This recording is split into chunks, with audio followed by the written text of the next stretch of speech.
Cade McAllister, a 30-year-old giant of a cowboy, stood on the edge of his weathered cabin, his broad shoulders silhouetted against the dying light of the prairie. Dust swirled around his worn boots, carrying the scent of sage and scorched earth, a perfume he had come to know as his only companion. His eyes, deep and shadowed, scanned the horizon where the sun bled gold into violet, and for a moment, the world felt both immense and achingly empty. Silence was his choice, though it had become a habit so entrenched it seemed inseparable from his bones. Whispers of the past clung to him like cobwebs, losses he could not name aloud, mistakes that had shaped the distance he kept from others. Even the wind seemed to move cautiously around him, carrying with it a mournful lullaby only he could hear. Cade had lived this way for years, removed from the town that once knew him. Folks spoke of him in hushed tones, tales stretching like the prairie itself. The giant who never speaks, they said, as if naming him could capture the mystery of his solitude. Children dared one another to glance at the cabin from the edges of the fields, while mothers ushered them home before curiosity became dangerous. And yet, despite the isolation he had chosen, Cade moved with a rhythm aligned to the land, tending horses, repairing fences, and tracking game across the wide expanse. His hands bore the story of toil, each scar a verse in a silent poem. The wind lifted and fell like a living thing, carrying faint echoes that teased his memory. A creak interrupted the symphony, deliberate and insistent, unlike the ordinary groans of his cabin. Cade froze. For the first time in years, a sound demanded his attention rather than fading into background noise. The knock came again, firm and resolute. Instinct warned him to retreat, but something, curiosity, perhaps, or a memory long buried, drew him toward the door. There she stood. Ayanna Redhawk, 23, a native woman with amber eyes that burned like fire against the fading light. Her hair, woven into a tight braid, shimmered with streaks of copper and gold. She did not hesitate, nor did her gaze falter. "Cade McAllister?" she called, voice carrying across the dust-choked air, each word a careful mixture of respect and defiance. "I am," he said, his voice low, measured, more a tremor of the earth than a greeting. "I have come for you," she said plainly, yet her words bore a weight that made him falter. There was no coyness, no tentative plea, only an unyielding purpose that unsettled the careful stillness he had cultivated. Cade's brows drew together. Her words did not make sense in the context of his life. Nobody ever came seeking him, let alone with the audacity to speak so directly. Ayanna's gaze traveled over the cabin and the land around it, taking in the sweep of the prairie, the lines of hard work etched into his face, the silence that hung like smoke. She stepped closer, hands folded, though her posture was neither meek nor subservient. "I want to marry you," she said. The air seemed to pause at the declaration. Birds stilled in the fading light, and even the wind held its breath, waiting for his response. Cade stared at her, searching for jest, for hidden meaning, but found none. His lips parted, then closed again. The weight of the silence between them pressed heavily, yet it was not hostility, only incredulity. How could someone walk into his carefully constructed isolation and shatter it with a single, impossible request? He wanted to speak, to reject, to retreat into the fortress of solitude he had built brick by brick, yet something in her eyes, a spark that refused to waver, made him hesitate.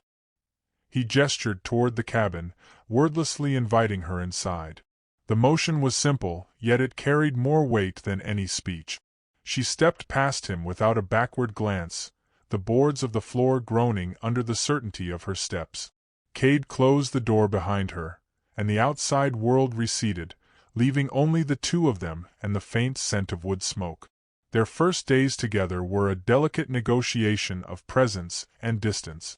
Cade spoke little, his words carefully rationed, measured against years of silence. Ayanna observed him with patience, never pressing, never demanding explanations. Instead, she acted with quiet kindness, drawing water, tending the fire, brushing dust from his coat, repairing torn leather. These small gestures, simple yet deliberate, began to pierce the armor he had worn for so long. He found himself noticing the rhythm of her hands, the way her fingers lingered over a splintered edge, the soft determination in her movements. Curiosity grew like wild grass in the spaces between them. Cade would catch himself listening for her voice, memorizing its cadence even when no words were spoken.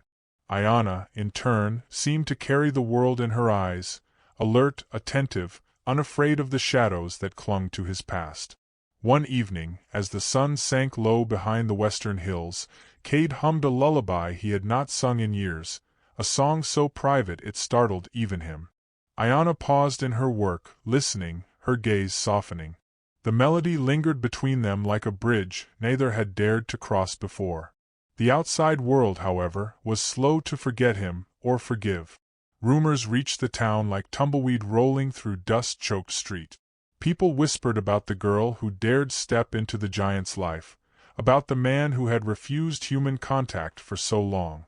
"He'll never change," they said. "She'll regret it." Cade felt the familiar sting of shame, the invisible lash of social judgment, and yet he also felt something unfamiliar, the urge to protect, to claim, to exist for someone beyond himself. Storms, both literal and metaphorical, began to test them. One afternoon, clouds gathered like a black shroud over the prairie, and the wind carried a premonition of chaos. Horses grew restless, and the cattle began to scatter. Cade moved with the calm precision of someone who had weathered many such tempests, but this time, his movements were shared. Ayanna ran alongside him, hands steady, voice carrying instructions. Together, they corralled the panicked animals, their bodies moving in silent synchronization, trust growing in the shared labor. As night fell, drenched in rain and exhaustion, they collapsed together under the lean-to, shivering but alive. Cade's hand found hers, and for the first time in decades, he did not pull away. The silence between them was no longer empty. It was full, rich with unspoken acknowledgement, with the tentative beginnings of love. Lightning flashed, illuminating the prairie in stark, brilliant lines, and Cade felt the weight of his past lift slightly, replaced by the fragile hope of something enduring. Days turned into weeks, and their routine became a rhythm of intimacy without words. Cade learned to speak in small sentences, rough and hesitant, each one a victory. Ayanna revealed her own scars, stories of survival and defiance, and he listened, grateful for the honesty that did not demand perfection. Together, they began to stitch the frayed edges of their lives into something new, something quiet yet resilient. Cade showed her the hidden corners of his land, the rock formations carved by centuries of wind, the spring that gurgled under a veil of reeds, the grove of cottonwoods where sunlight painted dappled mosaics on the ground. Ayanna responded in kind, teaching him the names of the plants and animals she had known since childhood, reminding him that the world beyond the cabin could be tender as well as cruel.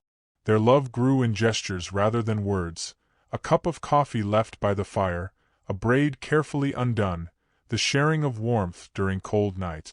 Each act, no matter how small, deepened the connection, transforming the once silent, haunted man into someone capable of trust, capable of hope. The world outside remained skeptical, but within the walls of the cabin, they created their own gravity, an orbit defined by patience, courage, and quiet devotion. One morning, Cade found an old letter tucked behind the mantel, written in a hand he had not seen for years. It threatened to pull him back into the shadows, reminding him of pain and regrets he had almost buried. He shared it with Ayanna, letting the words tremble between them. Instead of recoiling, she took his hand and said nothing, letting him carry his burden while offering silent solidarity. The weight felt lighter for the first time, not because it had disappeared, but because he no longer bore it alone. As the seasons shifted, so did their lives.